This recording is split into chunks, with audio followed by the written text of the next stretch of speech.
I was kicked out during my pregnancy because I don't pay rent and do chores. Husband in Milk kicked me out for not paying rent or doing chores during my pregnancy, so I handed him divorce papers and filed for full custody of our baby. Hi, so I am since I was 18. I did not really come from a financially well-off family, and growing up we did not really have a lot of money.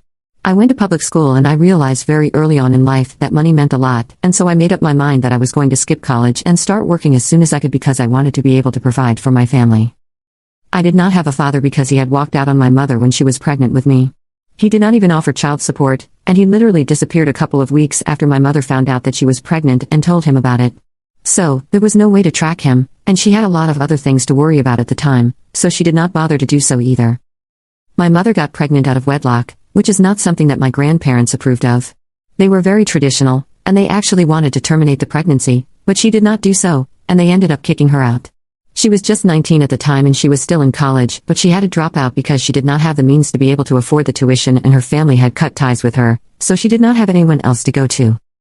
She started working as a cashier in the nearby grocery store and tried her best to make ends meet because she was desperate, and she also had to think about her medical expenses because of the pregnancy.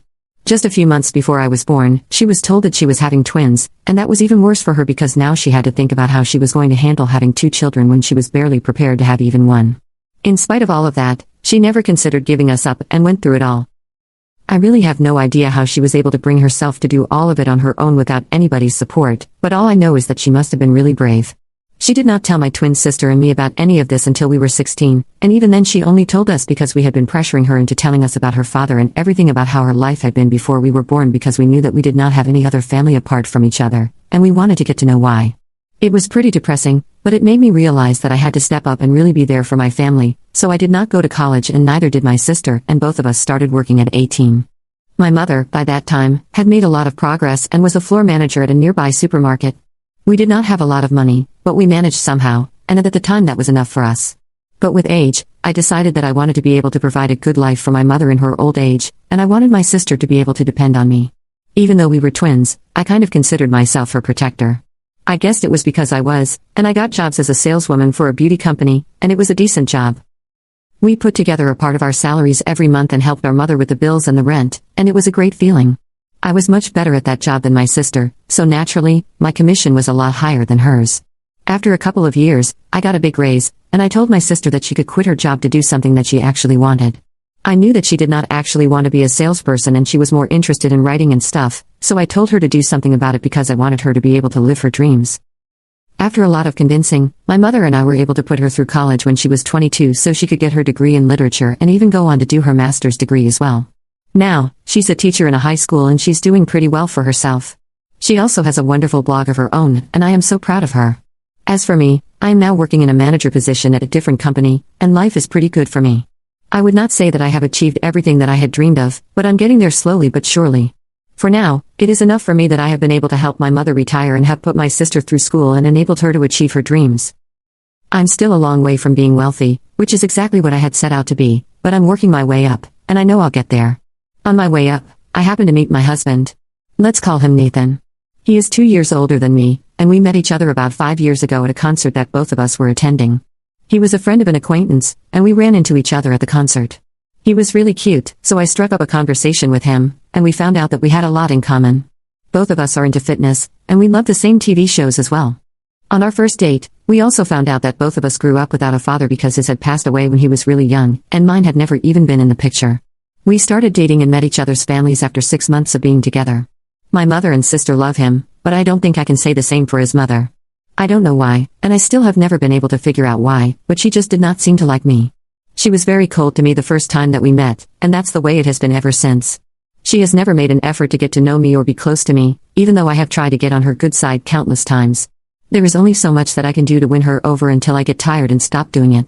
So, I stopped trying after about a year of dating Nathan when I finally realized that she was never going to like me and I was tired of putting in an effort to get her to like me all the time.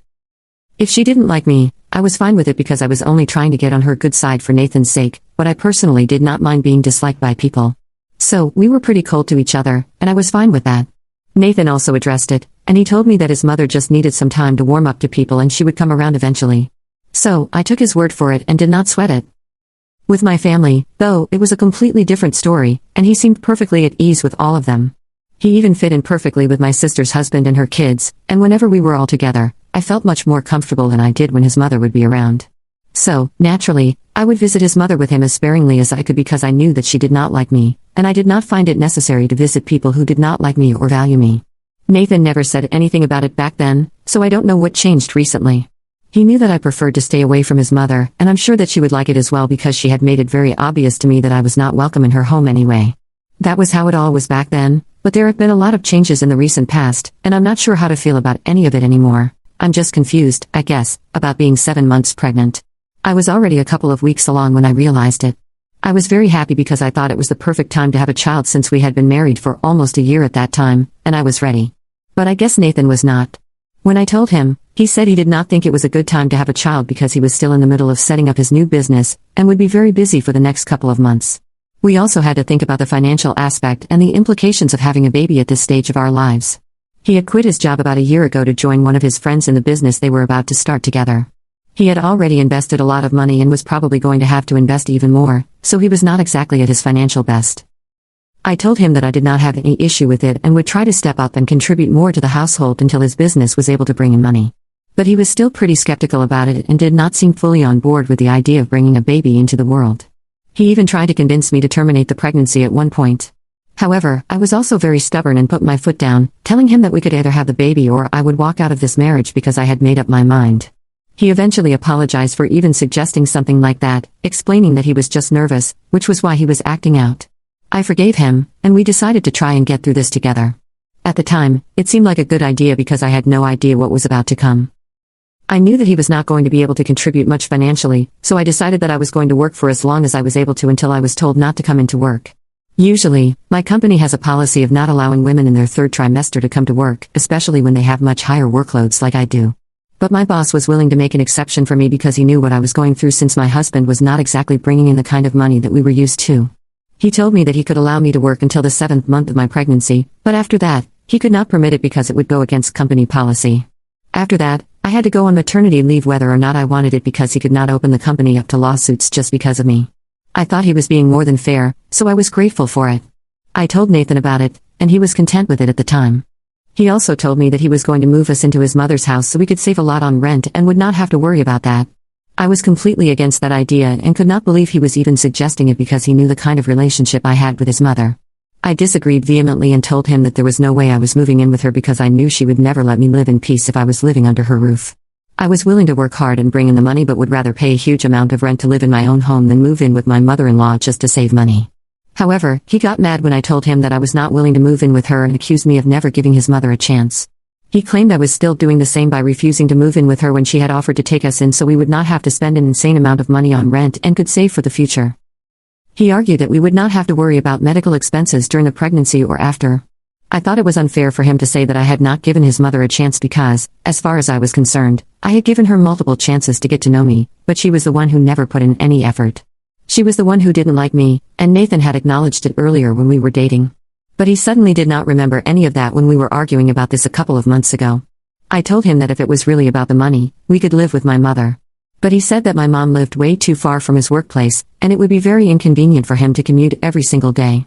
We discussed it for almost a week before I finally agreed to move in with his mother because I was sick of fighting. He said he had agreed to have a child with me, so now I had to do something on his terms, and I could not expect him to always do what I wanted him to do. I was getting sick of arguing with him, so I decided to say yes at the time because I just could not take it anymore. In hindsight, I probably should have realized that this was not going to last because everything was going very differently from what I had expected from my pregnancy journey. After we moved in with his mother, I was really unhappy and had been for the past couple of months. She was really not a nice person to live with, and the only person who seemed to enjoy her company was Nathan. She treated me like I was an insolent toddler who would not listen to her and had a bunch of rules for me because she said she was worried about me and wanted the pregnancy to be perfectly healthy. So, I had to stick to healthy habits.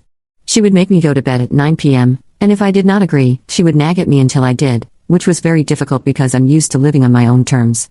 She would not allow me to store any kind of snacks in the house, saying they were all unhealthy processed foods, so she could not let me consume any of it in good conscience. But I don't think it had anything to do with her conscience, it was everything to do with exercising control over me. I was really annoyed by all of it and tried to tell Nathan that I did not like living with his mother and wanted to move back into an apartment of our own. I was ready to pay for all the rent and everything, but I just did not want to live with her anymore. He would accuse me of being biased against her and said I was only mad because it was his mother saying all of this and trying to look out for me. He insisted that if it were my own mother, I would not have an issue with it. So, we had a lot of arguments about it. Things between Nathan and I had been heated for a really long time. The only reason I did not just leave was that I did not want to deprive my future child of anything. I knew that leaving was the easy choice and maybe the right one, but I wanted my kid to have a father because I grew up without one, and it was not a very nice experience. I was willing to do anything it took to make sure my child did not have the same kind of life that I did. But it was all pointless anyway, and I really wished that I had left long ago instead of waiting for Nathan to change or his mother to start being better to me. I had been doing chores around the house even up until I was 6 months pregnant because my mother-in-law believed that exercise would be good for the baby. That's why she did not think I deserved to get some rest after work. I would try to argue with her, but she would not have it and made me do my own dishes and laundry. I had cleaning duties for the kitchen as well, and if I didn't do any of it, she would start going on about how she used to do everything when she was pregnant and nobody paid any attention to her because it was so common back in the day. I don't know what that had to do with me, but it just got to me, so I would do whatever she asked of me just to avoid having to hear sermons from her about how hardworking she had been. So, I guess you can understand that I put up with a lot during the past couple of months of my pregnancy. One day, in the heat of the moment, I decided to have a lawyer draw up papers to ensure that my husband gives up his rights over our child. I must have been really pissed off that day because something very annoying had happened, and Nathan did not stand up for me as usual. So, I stormed out of the house, and that's what I did. It was just a precautionary measure I thought I should take because, at the rate things were going, I didn't know how long I would be able to make this marriage last. Nathan seemed like he was trying to ruin my life on purpose or something, and I was really angry, so I got those papers arranged. He was not even being a good husband at the time, so I didn't think he was capable of being a good father. Recently, those papers finally came into use. I had been carrying them around in my purse for months, hoping that Nathan would change and I would never have to use them.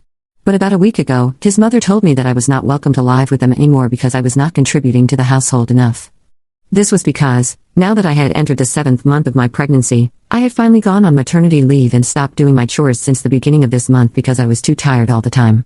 I had not been contributing monetarily for the past couple of months anyway since the arrangement was that I would not need to spend as much money as I would have to if I had been living away from his mother. But, probably just to get on my nerves, the two of them thought it was reasonable enough to ask me to either do the work in the house or contribute financially. Nathan told me that his mother was very old and could not do all the work around the house, so we had to contribute and do our chores, and if an old woman could do everything, pregnancy was not an excuse for me. Then his mother told me that I was not even required to spend as much money as I would have had she not opened up her home to us. She felt it was an obligation for me to at least do the work around the house if I could not contribute otherwise. I was shell-shocked that they were saying these things, and then it got worse when my mother-in-law told me that I could either start doing the chores or paying for my share of everything. There was a third alternative as well: I could leave. Yet again, Nathan did not seem to have a problem with this and actually seemed to be in agreement with whatever his mother was saying.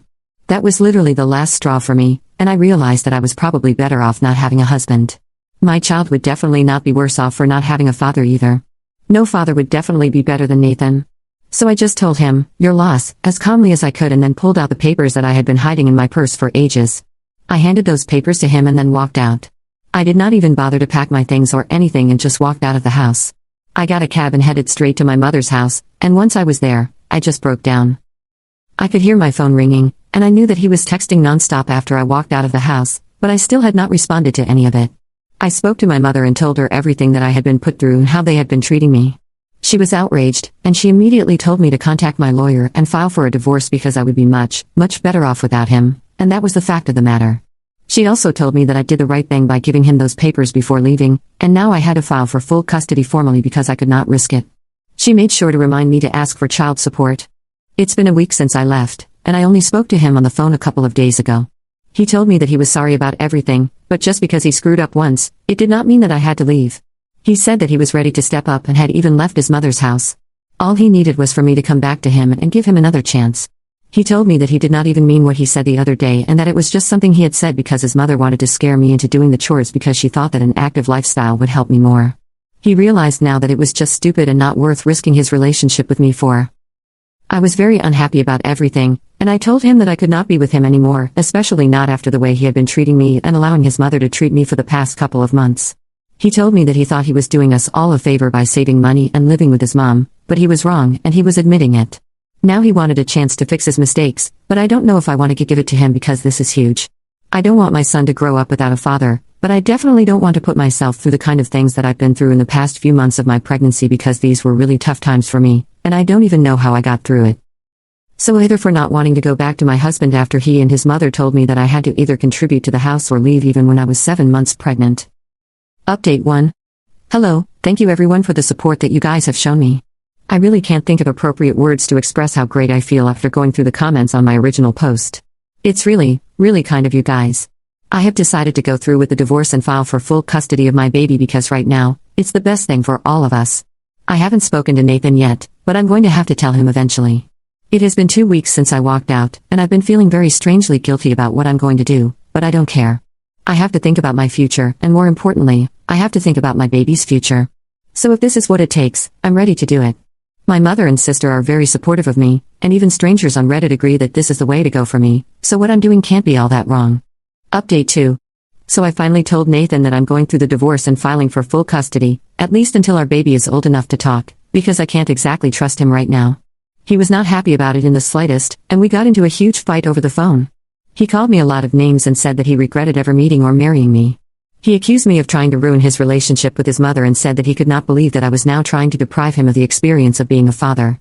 I was really mad because I was not trying to deprive him of anything. In fact, the only reason I had stayed with him all this while was because I wanted him to be a part of my life, and to be a part of his baby's life. But he was the one who had shown me time and again that he was not capable of it, and I could not trust a man so incompetent.